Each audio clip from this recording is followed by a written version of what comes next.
Venus. Two hostile worlds that suffered very different fates. One, very much alive and seething with treacherous forces of nature. The other, a planetary carcass, gouged by millions of high-velocity impacts. Both demonstrate the true horrors of planets gone wrong. Mercury and Venus, the inner planets.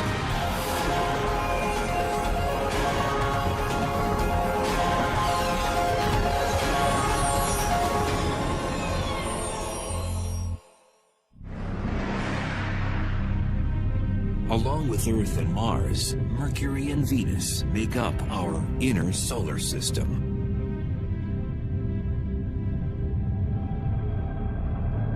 Jupiter, Saturn, Uranus, and Neptune. These planets farthest from the Sun make up the gaseous outer worlds of the solar system. Over 4 billion years, the inner planets bound enough interstellar debris to become rock solid. Why do we study planets? Why do we study astronomy at all? We someday need to go beyond the planet Earth if we expect to survive as a species for a very long time. And we need to know what's out there and what the nature of the universe is. We're studying worlds where things are exotic, but the basic processes of physics and chemistry at work are really the same that we see here on Earth. Millions of miles separate us from our rocky cousins. But a tour around Venus and Mercury reveals a common DNA. We can go to Mercury and Venus and really look at these as places, as worlds with their own histories, and then contextualize our own planet's history. Venus is the 6th largest planet in the solar system.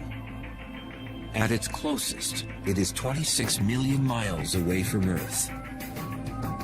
A year on Venus lasts 225 Earth days. And if you weighed 150 pounds on Earth, you'd weigh 136 on Venus.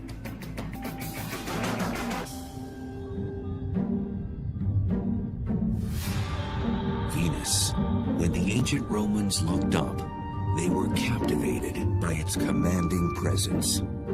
They named the planet after their serene goddess of love and beauty. It's such a beautiful presence in the sky.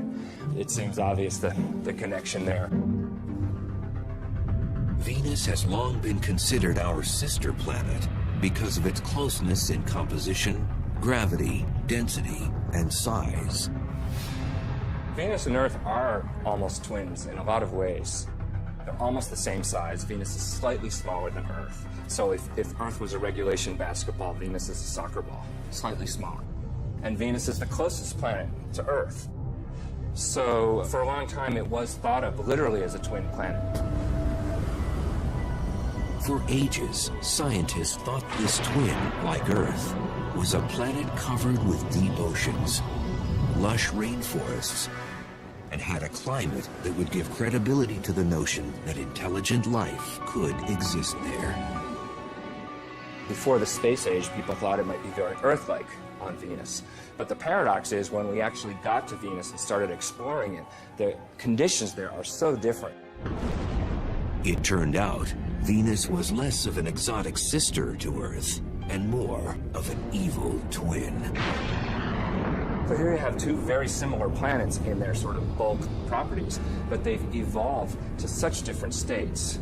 And that creates an interesting problem in understanding planetary evolution, a sort of controlled experiment. Take these two similar planets and let them go for 4 billion years, and then why do they end up so different? First, some of the basic differences. Venus has been hit hard with meteors. One so strong that some scientists think it may have reversed the planet's rotation. Venus has a very slow rotation, and it has what we call a retrograde rotation. So it spins backwards compared to the direction of spin of all the other planets. Because of this retrograde rotation, the sun rises in the west and sets in the east. And the Venusian days are long ones. The amount of time from one sunrise to the next is about 8 Earth months. But the orbital pattern and long days aren't what make Venus so intolerable. In part, it's the wicked climate.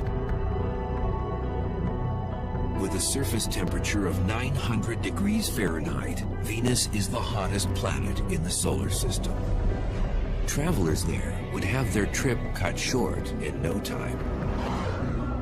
It would take a matter of seconds, maybe 1 second before they were gone, roasted to death. If you're an astronaut sitting on Venus without a spacesuit, then your skin's going to crisp up. You're going to cook just like a turkey in an oven, except much faster even. The unforgiving heat wave is created by a process called the greenhouse effect, the identical process that keeps Earth's climate in check and teeming with life. But a closer look at Venus tells us how this common trait can be a cycle of life and a cycle of death.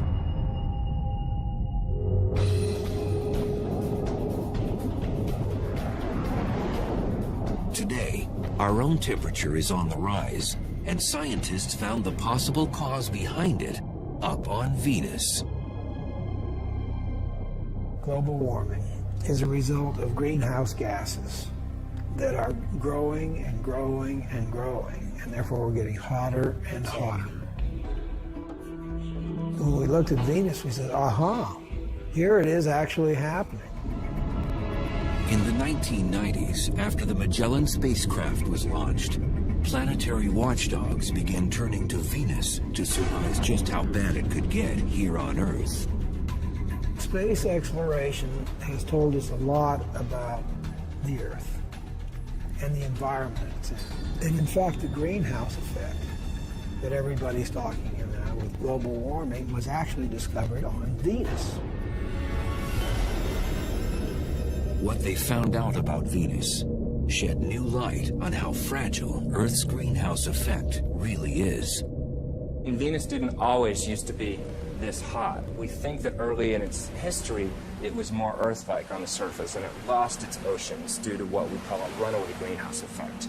So Venus is an example that certainly a global change can happen on a planet, and it's sort of a worst-case scenario. We don't have to turn Earth into Venus before we're in trouble. We just have to move a little bit in that direction. And we are moving in that direction. But the real value of studying Venus, it allows us to test our climate models. Through computerized general circulation models, or GCMs, scientists were able to calculate temperature increases on Earth based on the amount of greenhouse gases on Venus. So just how does Venus's greenhouse effect work and make the planet so hot? This is Biosphere 2. Located along the foothills of Arizona's Santa Catalina Mountains, it was built by a group of researchers to explore the idea of colonizing other planets. It is the largest greenhouse on Earth. Biosphere is a perfect example of a greenhouse because it's a big building with glass panes that let the sun in, and the air is really hot in here. The solar rays that penetrate the glass panes cause the temperature inside to rise. The air heats up, but then the air cannot escape, cannot move vertically into the atmosphere because of the walls. The windows trap the heat, warm the building, and provide the plants and trees with a livable climate. On Venus, greenhouse gases don't exactly trap the sun's heat, but they greatly slow the rate at which it can escape. The greenhouse effect on any planet is a situation where the surface temperature becomes hotter because of gases in the atmosphere that trap the heat while letting in the sunlight. These same greenhouse gases that would prove to be fatal to us on Venus are essential to life on Earth. Without the greenhouse effect, the average temperature would be far below freezing, the oceans would be totally or almost totally frozen, and it's not even clear if life would exist on the Earth.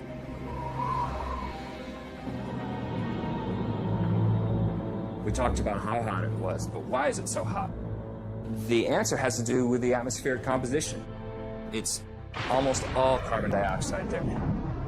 Carbon dioxide, or CO2, makes up 95% of the Venusian atmosphere. And that high volume of gas traps more heat. That's going to give you a strong greenhouse effect, and that's going to make it really hot. And that's why it's so hot on Venus. It's an extreme example of global warming. On Venus, volcanoes are the natural spring source for CO2 and other gases. It's a process atmospheric chemist Jeff Sutton studies on Earth at Hawaii's Kilauea volcano. Deep below the surface, atomic compounds ignite during volcanic activity to form CO2. The gas is born from the pressure created by the heat of molten rock, or magma. It rises towards the surface. It reaches the summit magma storage complex. The pressure is decreased on the magma. And the effect of that is to allow gases that are trapped under the very high pressure to be released and bubble out. The Venusian surface would likely have cracks in the lava, similar to these vents, where gases escape into the airstream. Somewhere between 8,000 and 30,000 metric tons of carbon dioxide boil out of the magma chamber each day. And it amounts to something on the order of 3.5 to 5 million tons per year.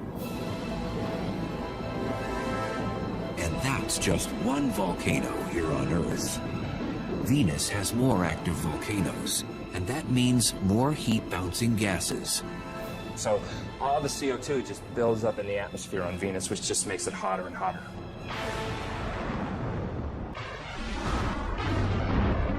The 900-degree heat isn't the only trait that makes Earth's twin seem a menace.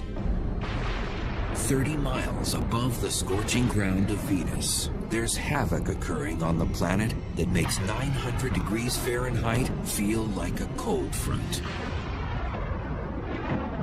Electrical mayhem, where split-second jolts can reach 50,000 degrees. Each spark of light contains 100 million volts of electricity.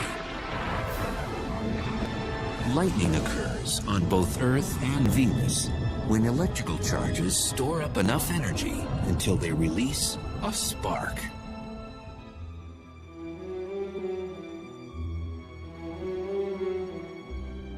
Mears Oppenheim teaches planetary physics to students at Boston University.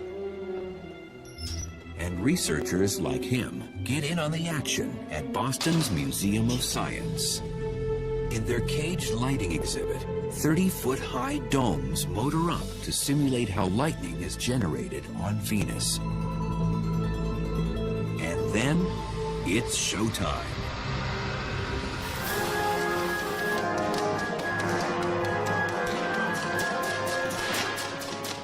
So look at this. We're generating so many millions of volts on these domes that voltage has to escape. And it's actually ripping molecules in the air apart.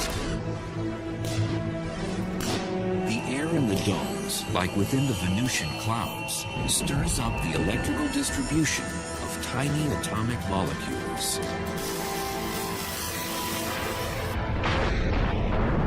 So the ripped molecules make that light as they reassemble themselves, and that's what a lightning bolt is. Cosmic particles from exploding stars way out in the galaxy trigger lightning. When these hit the atmosphere, they provide that spark. These are particles that come from way out in the universe, into the atmosphere, and cause a shower of charged particles. And on Venus, you'd probably have real lightning to the extreme extent. You can contain enormous amounts of energy and go for miles and miles. On average, lightning hits the Earth more than 3.1 billion times a year. The number of times lightning hits the ground on Venus? 0. The atmospheric pressure on Venus is 90 times greater than on Earth because the weight of the atmosphere created by gases is heavier. This prevents Venusian lightning from hitting hard ground. Instead, it is restrained to the clouds. There's just too much resistance in that very thick air for a lightning bolt to get through. It's much easier for lightning to discharge from cloud to cloud. And besides appearance, there's little else that's Earth-like about Venusian clouds. In fact, the main ingredient that creates them is toxic enough to burn through human flesh.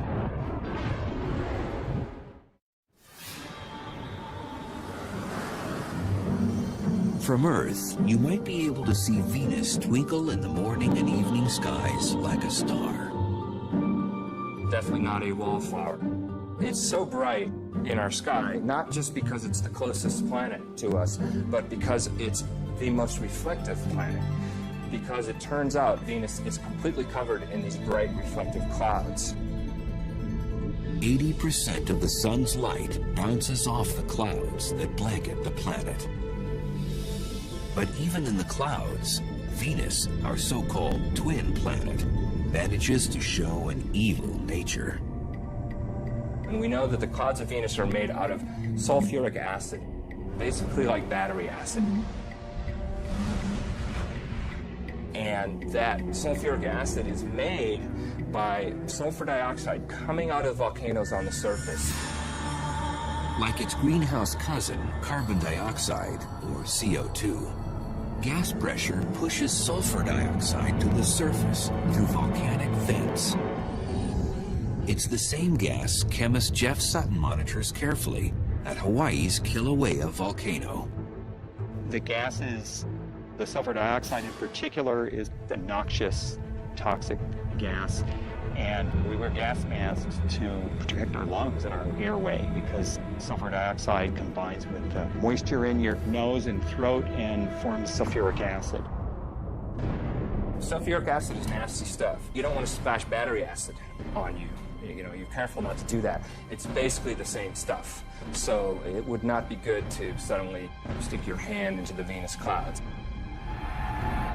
So if a traveler to Venus could survive the acidic clouds, the lightning bolts, the toxic air, and the heat, just how would the Venusian surface look?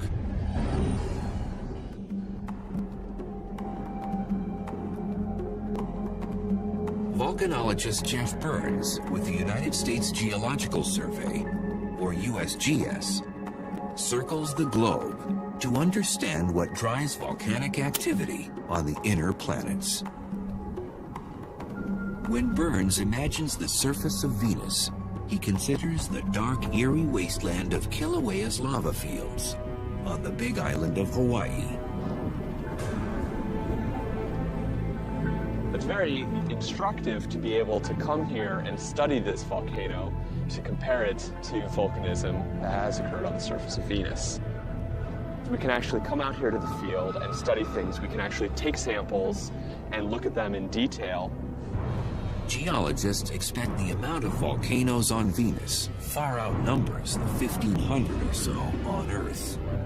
Some estimates range from 100,000 to over 1 million volcanic features on Venus. With that many volcanoes, lava rock makes up 70% of the Venusian surface, just like it makes up much of Kilauea's terrain. The ground becomes solid when the lava cools into hard rock. Having a rock on Earth is our best analog for trying to understand rocks on the other planets. Basaltic rocks are the most similar to the Venusian plains.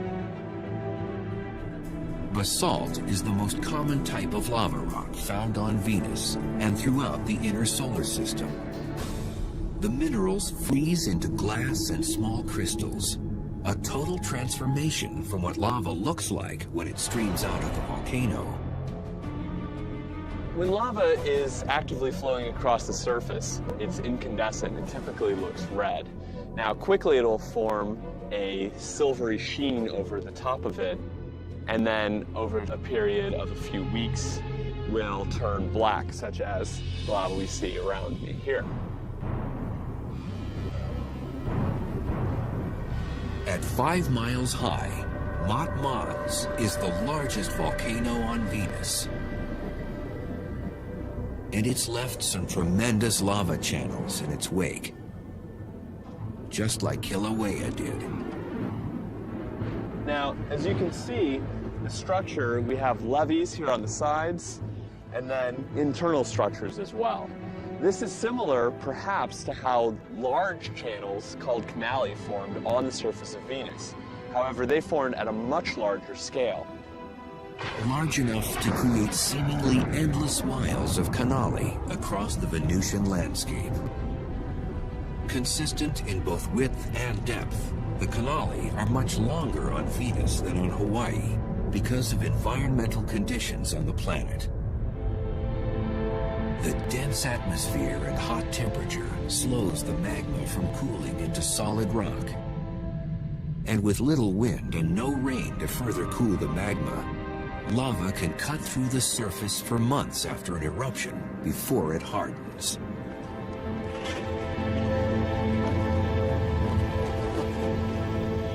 On Venus, if you did see layering, you would expect to see layer after layer of volcanic rock that would all be relatively black and basaltic in composition. You would probably see little bits of color due to potentially oxidized iron, which would look red.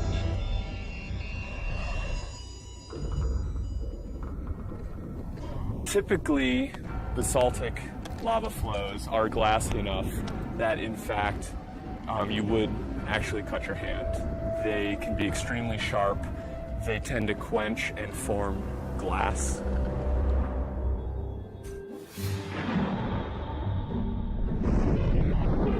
And then there are the skies. That heavy Venusian cloud cover diffuses most of the direct sunlight. So it would be a lot darker on the surface of Venus during the day than it would be here on Earth. Also, because the light is scattered very efficiently, you tend to lose shadows. So everything is lit fairly consistently across the surface. And then additionally, because of the composition of the atmosphere, everything would tend to have more of an orangish tinge to it.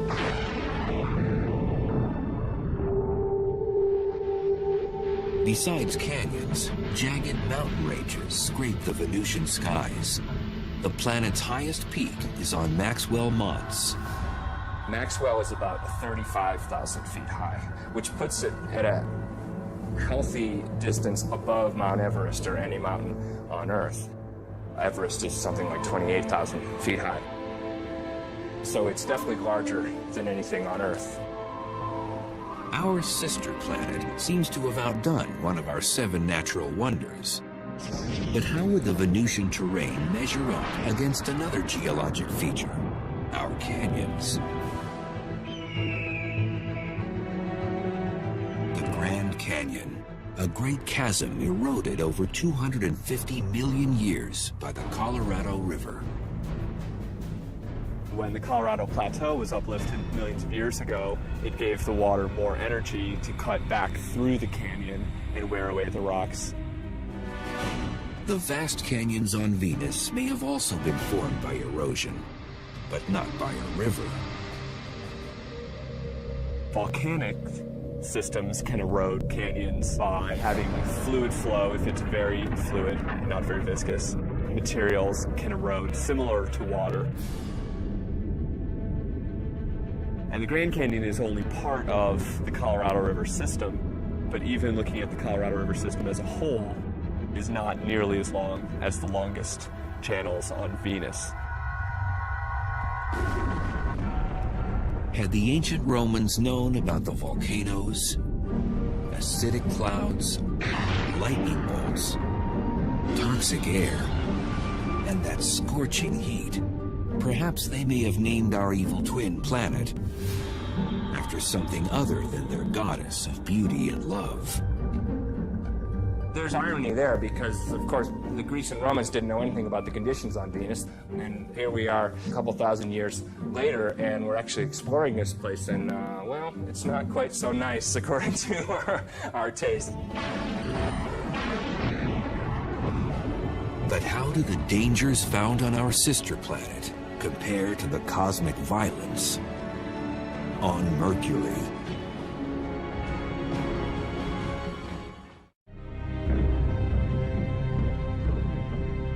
"48 million miles away from Earth, Mercury's dust-covered hills and empty plains stretch as far as the naked eye can see." It's a colorless body. It does not have really any colors like you see on Mars or the Earth or even Venus for that matter. Dr. Robert Strong, with the University of Arizona's Lunar and Planetary Lab, has been a chief authority on planetary geology for more than 35 years.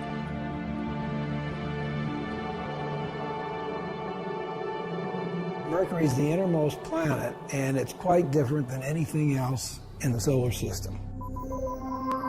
At 36 million miles, Mercury is the closest planet to the Sun.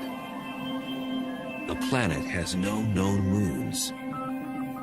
Mercury has no atmosphere. And it's a naked eye planet, visible on Earth during the twilight hours.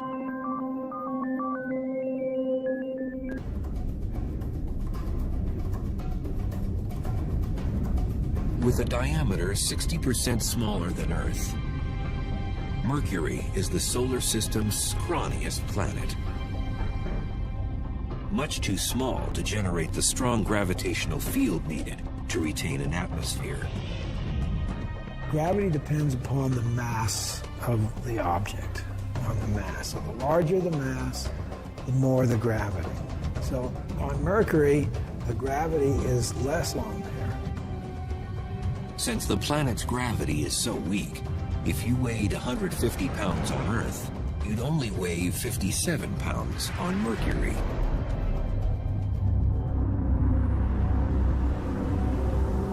Planet size matters when it comes to the internal heat needed to sustain geologic activity. The internal convection currents that drive geology stop, and in general, it just freezes up and there's no way to sustain that geological activity. And that happened to Mercury a long time ago, probably after less than 1 billion years of its life. The days when the planet beat with a strong pulse that produced volcanic and tectonic Mercury quakes are long gone. Is Mercury a dead planet? Depends on what you mean by dead. Is it internally active now? Probably not. It's probably not active at all. It is essentially a dead planet and has been dead for about 4 billion years. For a near lifeless planet, Mercury still has some movement. Named by the ancient Romans after the swift-footed messenger god, Mercury orbits the Sun in 88 Earth days, the fastest of any planet. But when it comes to the time it takes Mercury to spin on its own axis, the planet holds the record for being the slowest. Length of time, around 180 Earth days, about half a year. The Sun's gravitational force creates a tidal friction within Mercury, which slows down its speed as it spins on its axis. This means a year on Mercury is shorter than a day on the planet. And that sluggish rotation gives Mercury a somewhat peculiar weather forecast. For 6 months, the side exposed to the Sun reaches 800 degrees Fahrenheit. On the other side, the temperature drops to 300 degrees below zero. It has a long time to heat up on the side facing the Sun and a long time to cool down on the other side. And that's why it has these huge temperature extremes. Despite its close proximity to the Sun, Mercury is a bit of a black sheep in the planetary family. Its skies always seem like starry nights. The skies would be black. The reason we have blue skies on the Earth is because of our atmosphere. Nitrogen scatters light preferentially in the blue, and so that's why the sky looks blue. Mercury doesn't have an atmosphere, so the sky would be black. Legend holds that Mercury, the Roman god, invented the sport of boxing. This is one planet that's taken the lion's share in the ring.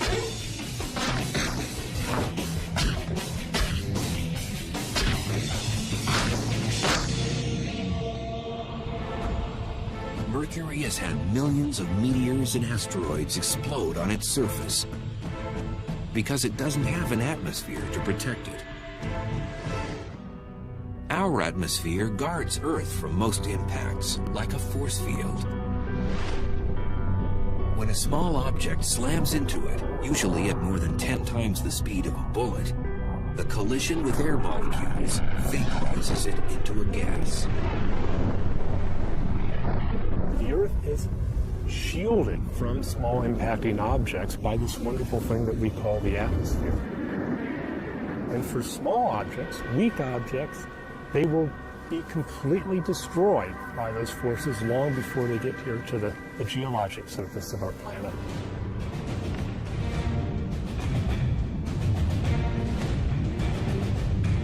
On Mercury, without that atmosphere, the asteroids and meteors smack down at full throttle.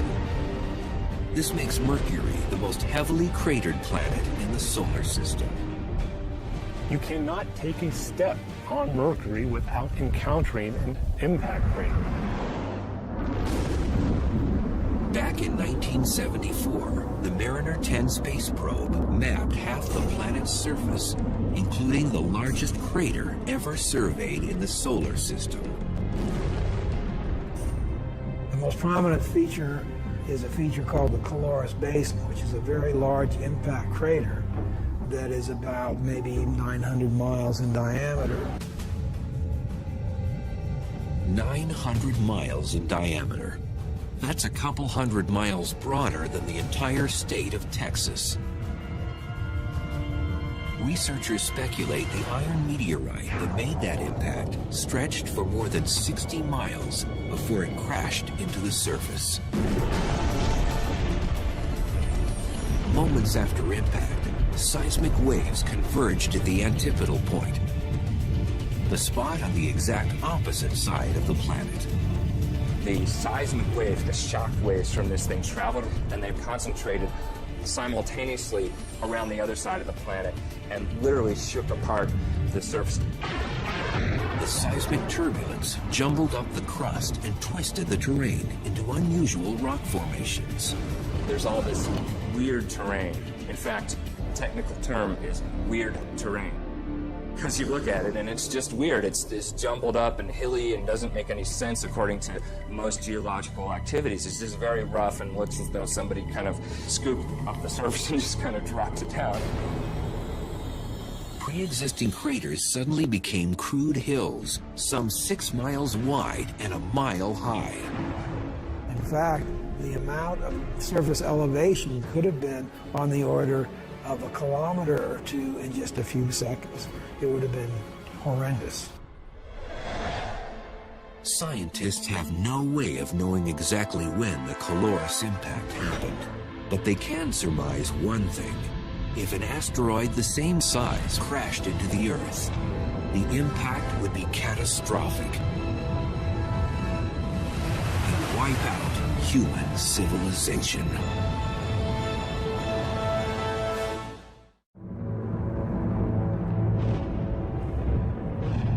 Countless meteor and asteroid impacts have left Mercury scarred with dents and crater rings. Today, the planet looks beaten, a terrestrial corpse. Like Mercury, Earth's surface is vulnerable to bombardment. And that Arizona's meteor crater is one of our most preserved and Mercurian craters. The desert basin has given geologists a better understanding of what happens when a meteor strikes Mercury's surface. Upon impact, energy from the shock wave rips through the surface and moves tons of rock upward to shape the crater. And that flow of rock excavated this bowl-shaped cavity and deposited debris on the landscape for kilometers around.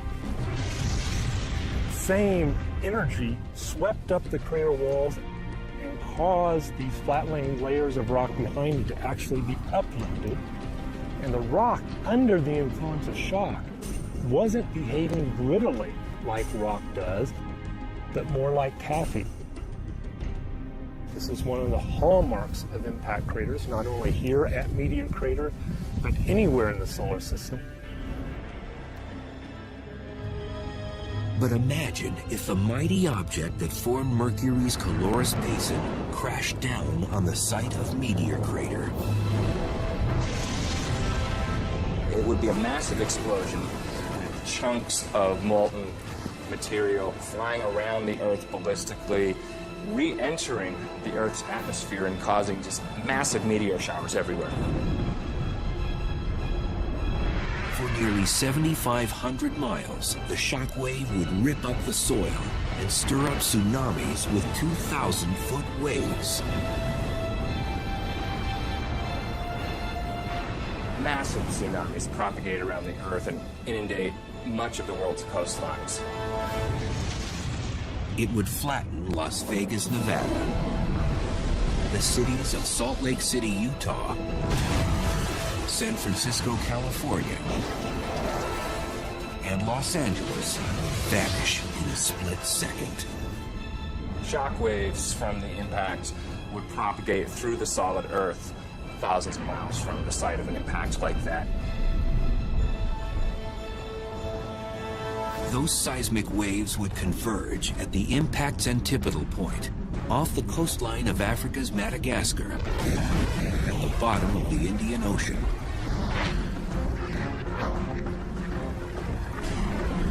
Suddenly, a mountain range would explode through the ocean floor and crash up to form that weird Mercurian terrain. Like an unbelievable earthquake, probably everywhere on Earth for an object that large. Meteor Crater would be a nick in the surface compared to the Mercurian gash left behind from a Calorus-type impact. The gouge would consume a quarter of the continental United States. An object that size would eliminate a large portion of the west coast of the U.S. if it fell, say, on Arizona. It would literally change the coastline in an instant.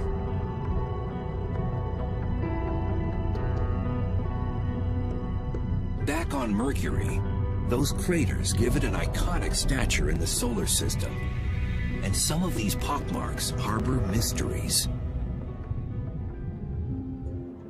When the radar at Puerto Rico's Arecibo Observatory honed in on Mercury's poles, it picked up something that left researchers befuddled. Ice, of all things. One of the hottest bodies in the solar system, and it has ice in the poles. And the reason it has ice there is because Mercury is a heavily cratered surface. And so craters in the polar regions, the inside of them, are constantly in shadow. That's because Mercury is vertical relative to the plane of its orbit.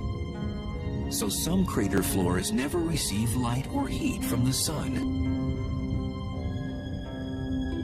But with no obvious water source on the planet, that begs the question, how did the ice get there?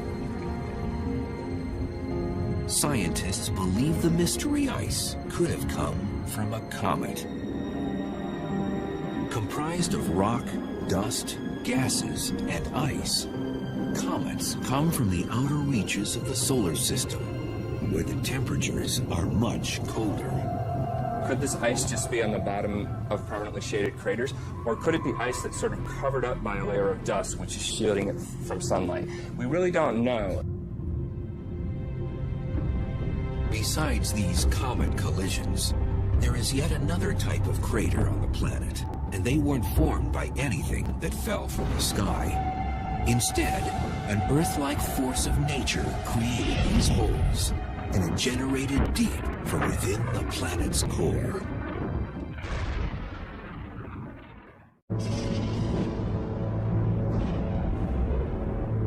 Mercury. A closer look at its terrain by scientists reveals that some of its craters could have been formed from something other than asteroids, comets, and meteors. We do understand that the dominant geologic process that affected Mercury, at least Mercury's surface, is impact cratering. The second most important geologic process to affect Mercury is volcanism.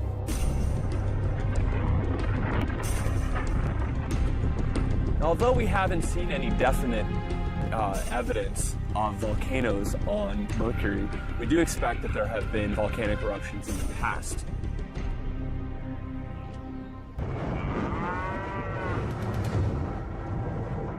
This remote cow pasture, a 3 hours drive north of Phoenix, might contain a telling link to Mercury's volcanic history. The cratered hills are extinct cinder cone volcanoes, and geologists suspect similar ones can be found on Mercury. This is a cinder cone. You can see behind me there's a large crater in the center, which is typical of cinder cones. These volcanoes do have their differences with Mercury's cinder cones. Because Mercury has less gravity, we would expect the cinder cones that form to be much wider and much flatter.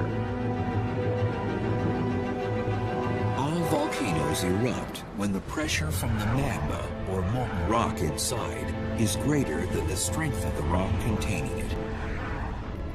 Pressure increases for two reasons: too much magma and too much gas. And when pressure increases in a volcano, it usually has one place to go. Lava comes up to the surface and erupts explosively. You have a vent area and you have what's called a fire fountain. If the pressure is great enough, its force can spew lava higher than 100 feet on Earth. But on Mercury, with such low gravity, the fountain could eject lava 30 stories high.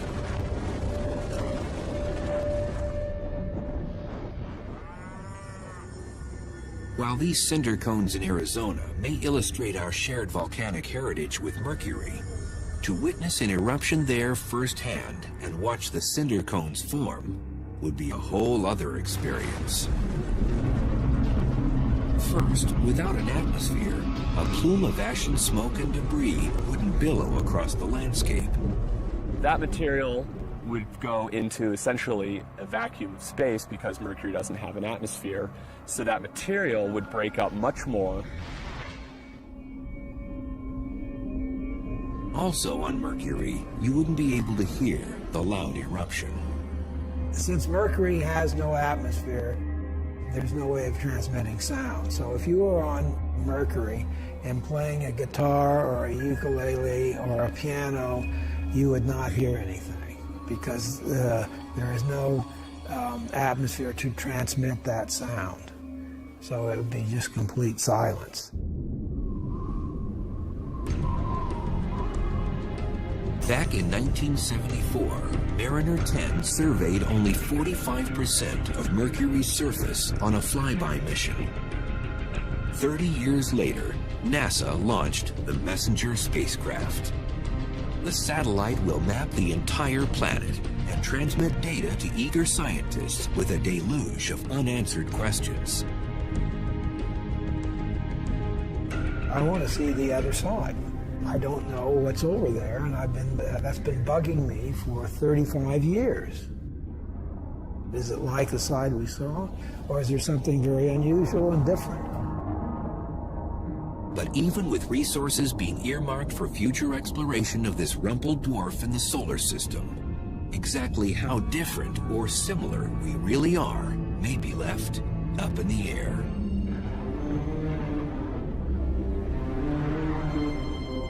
Despite the harsh conditions on Mercury and on Venus, a close look around our own backyards reveals the good, the bad, and the ugly of the inner planets. The universe is this vast, vast thing, and here we are sitting on this little pinprick. I mean, we are not isolated. We see things that happen on these other planets for tremendous climatic changes in the past that have happened in a very short period of time and changed that. And that can happen on the Earth. Ultimately, it enriches our knowledge of who we are and how unique and how rare an environment like ours and even creatures like us might be in the universe. And that evolution, that exploration, that turning the corner, that discovery of new ideas is what we're all about. It was a bright future.